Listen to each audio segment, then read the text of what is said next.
welcome back to another live travel news show. Thank you to everyone who's joining and who's coming in a little later. Uh, I scour the news for stories of interest to travelers, snowbirds, and those who love the great outdoors, so you don't have to. And we share them in these episodes. Trying something new this week and going with some live broadcasts rather than the ones I've been doing where I pre-record things and then upload them. There's a few reasons for that I'll get into sooner or later. Uh, but meantime, a story that might be of interest. You can that for this with these broadcasts, you can email it to me at robert.witham@gmail.com. I appreciate everyone who's already shared things. It's been a fantastic resource. I try and keep it on the news, but I don't see everything, so it's nice when you all share stuff with me too. But it was travel news for nomads, anyways. I want to thank those who made super chat donations during the broadcast yesterday. Deborah and Dee. Also, thanks to Sandra, who sent a donation by PayPal afterwards. Those donations really do help, and they do add up. And thanks to everyone who shared feedback, both on the news videos and the live stream from yesterday. I appreciate all the feedback, and I do take that all into consideration. I don't know if I'll be able to personally respond to everybody because I've heard from a lot of people, which is great. But, anyways, we're going here. Let's see. We will get to the news in just a few minutes. I want to give people a chance to get logged on. The way this works with YouTube Lives is that YouTube sends out notifications when I click live. So it does take a few minutes for people to get those notifications and log on. But if you're coming in afterwards, you're watching the replay of this, and you just want to see the news and not miss the introductions here, just go ahead and jump forward a few minutes. I'll try and remember to put a time marker in the description afterwards to make that easier for you to find. Let's see here. All right, so what's going on in the comments for a minute here?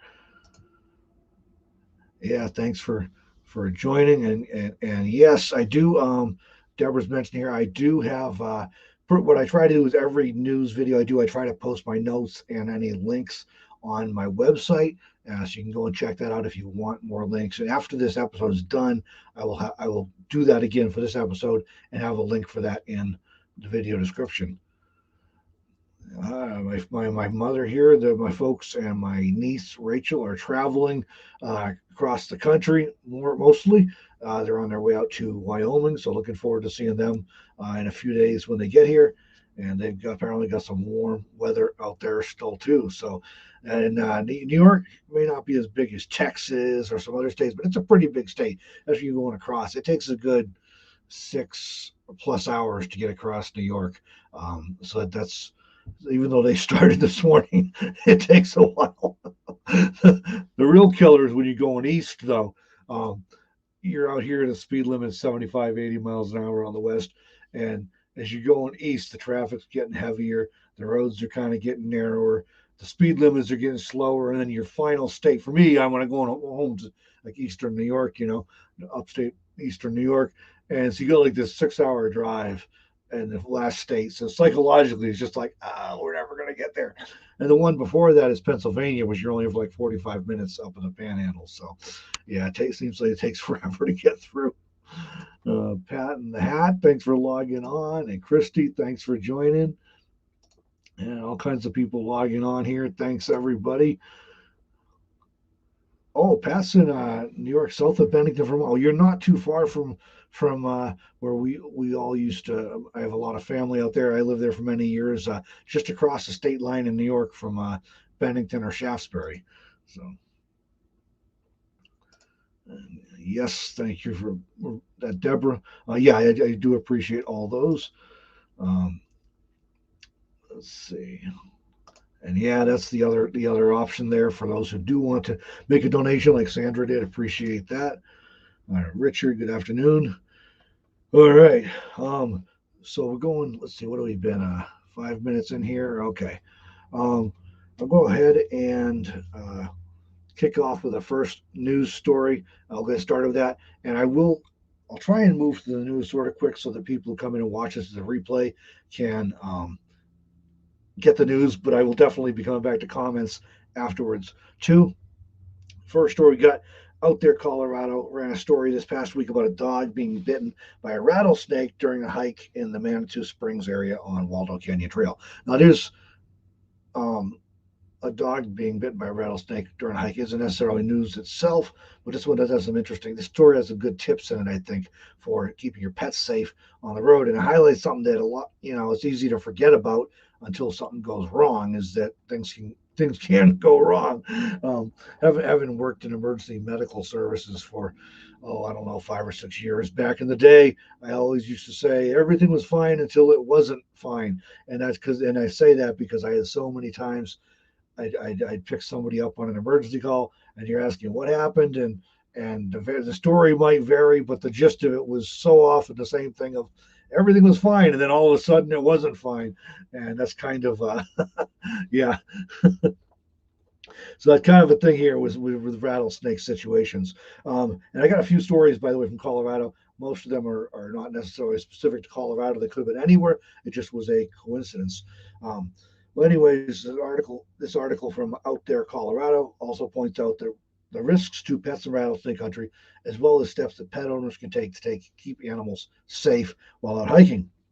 In this story, the dog did survive the rattlesnake bite, but it may end up losing an eye as a result. So it must have bit it in the face or head, I would assume.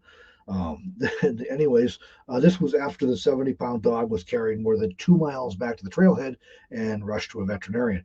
And that's, they do note in the article that if you can carry a pet out, if there is a rattlesnake bite, that's better. If not, walking calmly and slowly. I'm guessing most people out hiking with their dog would not be able to carry a 70-pound dog 2+ miles over a trail. So this animal was fortunate that way. But in any case, the best way to keep dogs safe while in rattlesnake country is to keep them on a leash, which I know a lot of people don't like to do when they're on the backcountry, but most rattlesnake bites do occur when a snake is surprised, whether it's by a dog or a human or whatever. And in these situations, a rattlesnake may strike without warning as well. A dog that's sniffing around brush or rock piles, that as dogs often like to do, they may encounter and surprise a rattlesnake with disastrous results. And then from that article, if your dog is bitten by a snake, it will help immediately. It will need help immediately. Immediate signs of a bite include puncture wounds and bleeding, swelling, excessive panting or drooling, restlessness, and signs of pain. Keep in mind that a bite may not be seen by the owner, particularly when a dog is exploring off leash. So yeah, that's a good point that if a dog is running off leash, they could get bitten. You don't even know what happened. So being aware of those warning signs that they may have been bit is probably a real good thing there. All right, let's see. And this one, again, out of Colorado, was a 53-year-old woman from Tucson died this week after falling 200 feet on a via ferrata. I hope I'm saying that right. Climbing route near Telluride, Colorado. The woman had been climbing with a friend when she apparently slipped and fell. Rescuers had to climb 700 vertical feet to reach the woman and then use a technical rope system to recover her body. If you're wondering, like me, if you've never heard this term before, I read via ferrata. What the heck is that? Well, it's a term that means iron path, and apparently there in Colorado they have a network of technical climbing routes that feature iron rungs, steel cables, and suspended bridges along the side of a mountain. And according to the San Miguel Sheriff's Office, the fall was not a result of an equipment or hardware failure. Instead, it is believed to have been the result of an apparent unwitnessed misstep while the victim was unclipped from the system. Sheriff Bill Masters said that the Via Ferrata is a hazardous climbing route that attracts more and more people each year. This incident is a horrible reminder of the dangers inherent to this climb. Now, I'm not speculating at this point. I'm not speculating about what went wrong outside of what the sheriff's department has already said in this case, which is that it was not an equipment or hardware failure. It's just a tragic accident from a slip and fall, apparently. Sharing a story because, as Sheriff Masters notes, more people are exploring the wilderness each year lately, and far too often are influenced more by Instagram than by real world experience. And as more and more people are hitting the backcountry and hiking trails and going some cool places, a lot of people. It may not apply to you watching this, but those of you watching this, but a lot of people getting out there are not really experienced with backcountry uh, stuff, hiking and other things.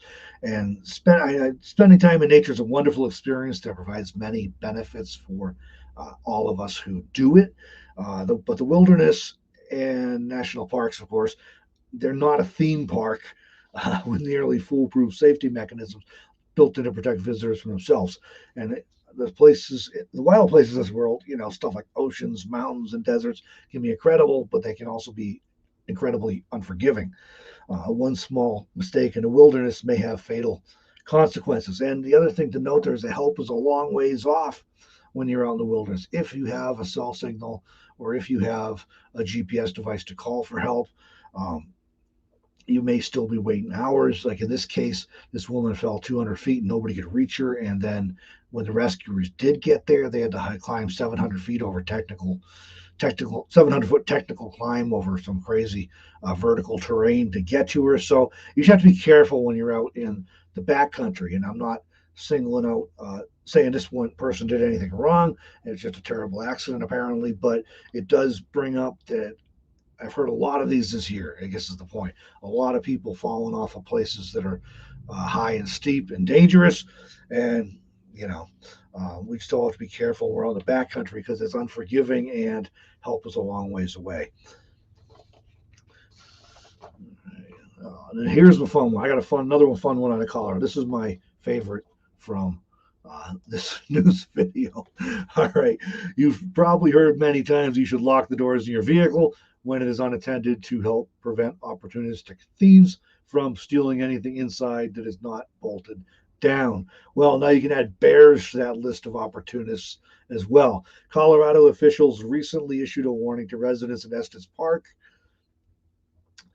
Colorado, to lock their vehicle doors after a bear went on a pilfering spree and 8 vehicles were found with the doors wide open amid obvious signs of plundering and rummaging. Yeah, so the bears in Estes Park have learned how to open car doors. True story. I know you can't make this stuff up, but uh, this was not a smash and grab operation. They weren't breaking through the windows or tearing the vehicles apart, which they can do.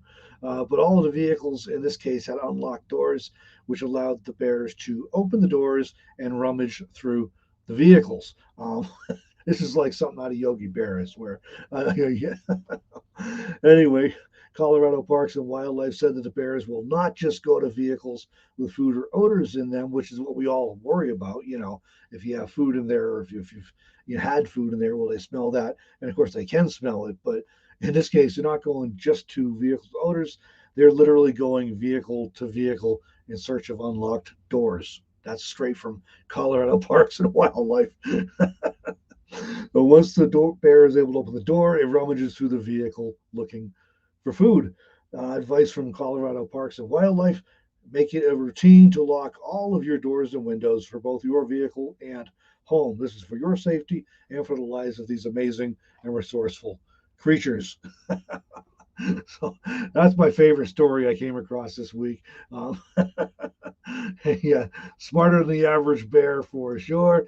And yeah, Yogi Bear. Yep, that's that's all I could think of when I read that story. I mean, and people ask me periodically, what about the bears getting to your van when you're on the backcountry? And I worry about that a little bit. But my consolation is it's a hard side of vehicle. I don't sleep with the doors open, for example.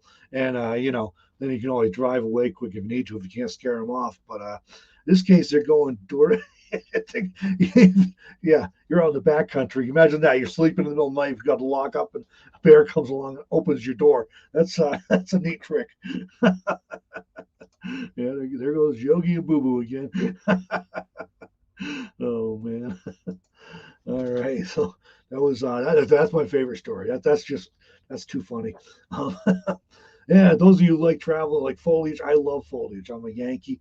native of New England, and we always did road trips when I was a kid, checking out foliage, and I've continued that in my adult life as much as possible. Every fall, I like to get out and see the colors. Well, you may be wondering, we're already pushing the middle of August, so when are the Colorado trees going to change color this year?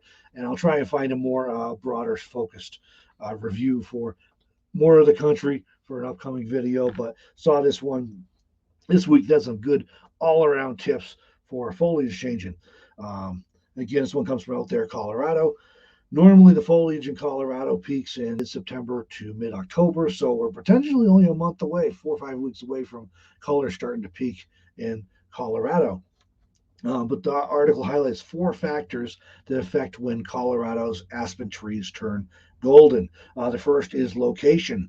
Not surprisingly, trees at higher elevations turn earlier than trees at lower elevations. That has to do with them getting cold and a whole bunch of funky stuff going on there with a tree. But so higher elevations are going to turn first, lower elevations later. Drought. Water affects when trees turn color. Water affects when trees turn color in autumn, as drought may cause trees to turn earlier.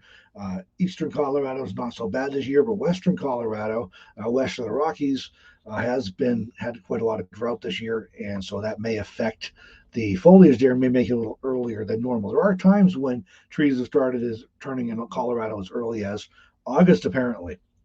And then temperature, of course, warmer weather keeps the leaves on the trees longer. It's been pretty warm this year, warmer than average in many places, including Colorado. But if it does suddenly turn cold, that'll accelerate things. And then fungus. They had a wet spring in Colorado this year, which could result in fungus on the leaves in some locations, which may dampen fall colors in those locations. And I forgot to share a couple of photos I had ready here. There we go. Colorado foliage. This is actually from a few years back when I was there. And this was taken up around Silverton, which is just an incredibly scenic area, pretty high elevation. And it was getting very cold when we were there, so we did not last too long. We ended up heading down the mountain. And then another one from up somewhere in that area, I think between Silverton and Durango, if my memory is right, for this one. So that's Colorado. Like I said, I'll try and find some more generic information for the whole across the U.S. for where we might see foliage changing. But we're approaching that time, and I do look forward to that every year. Let's see. Okay, one more story I have today. There's yet another heat wave coming to the Pacific Northwest.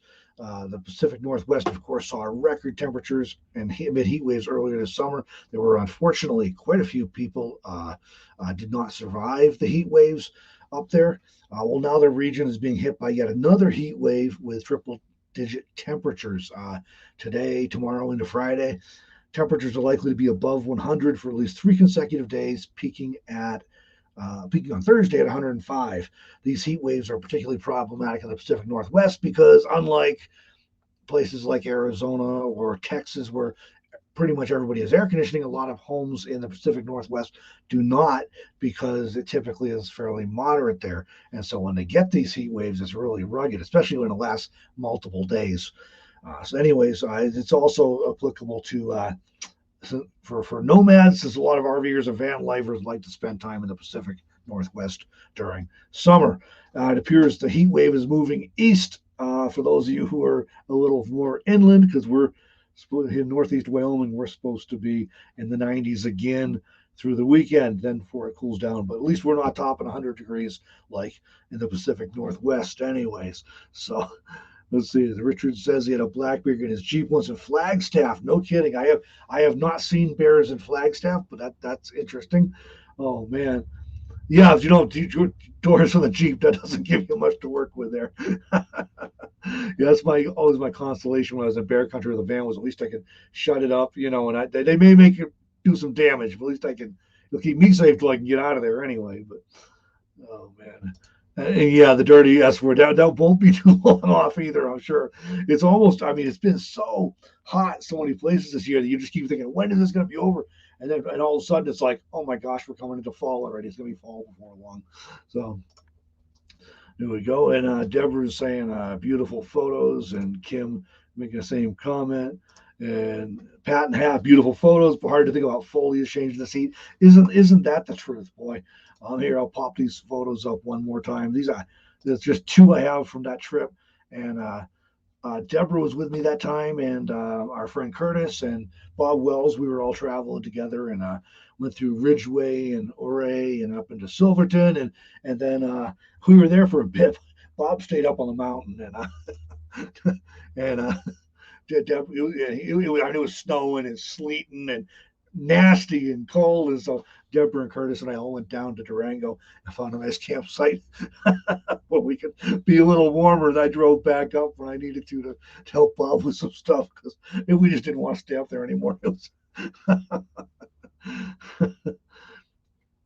Oh man, so let's see. So oh yeah, there's a recap there, and like I said earlier, I don't typically share depressing stories like about people getting seriously injured or fatally injured in crashes and stuff. But sometimes it provides a good reminder, And again, I'm not faulting this lady. I don't know what all happened, but just that, man, we got to be careful when we're on the backcountry. My mother says too early to think of fall. Yeah, you got to get your summer travels over first and get back in New England and it's so. I don't know where I'll be exactly this fall, but I went out last fall to upstate New York and Massachusetts, and it just wasn't. I mean, it was some pretty colors, but it wasn't like a bumper year. At least during the time I was there, it's hard to plan that kind of stuff because you're planning a 5,000-mile trip from Wyoming out to upstate New York and Massachusetts, then on the coast, and then all the way back to Nevada, where I had to get back for work. So it's hard to plan it just right to hit peak like that, but. Yeah, we did leave Pop in a storm. We invited him to come down the hill with us, but oh man, thanks for logging on, Lady T Survival. Oh, man. All right, well that's all the news I have today, folks. Don't forget, send me links. Grab my little thing here. Here we go. Send me links for stories and stuff to robert.witham@gmail.com. Those really do help. I try to keep an eye on stuff, but I can only track just so much. And I do miss things. And that story out of Colorado, Estes Park, with the bears unlocking the doors. I did not find that on my own. One of my wonderful viewers here sent that to me. And as soon as I saw it, it's, oh my gosh, that has got to get shared. That is just too funny. And if you want to know more stuff, robertwitham.com is my website. And I will have, like I said, I always put up my notes and links from the videos, and that'll be up there again probably within an hour or so of this video ending, but certainly this afternoon.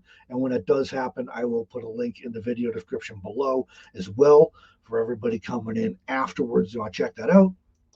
And I should be missed to mention, I do a lot of behind the scenes stuff on Patreon. So if you want to check that out, patreon.com/RobertWitham. Little as $1 a month you can join, and you get behind the scenes photos and behind the scenes stories and other fun stuff, and a little bit higher tiers. There's pledge amounts. There's some other benefits, but check that out if that's something you're interested in. But I think that's it for today, folks. Thanks to everyone who logged in and joined for the live stream, and thank you everyone who comes along afterwards and watches. I appreciate all of you making this possible. So I'm going to go ahead and log off, and I'll thank you again for joining. I'll catch you. Today's Wednesday, so I'll catch you tomorrow. I'll be back on tomorrow, noon Pacific, 3 p.m. Eastern, and we'll do this again with. I've got a ton of news stories stacked up, so we'll do it again then. So. Let's hop over. I got comments here. So yeah. All right. Yeah. Hit the thumbs up button and share if you haven't already. Appreciate it.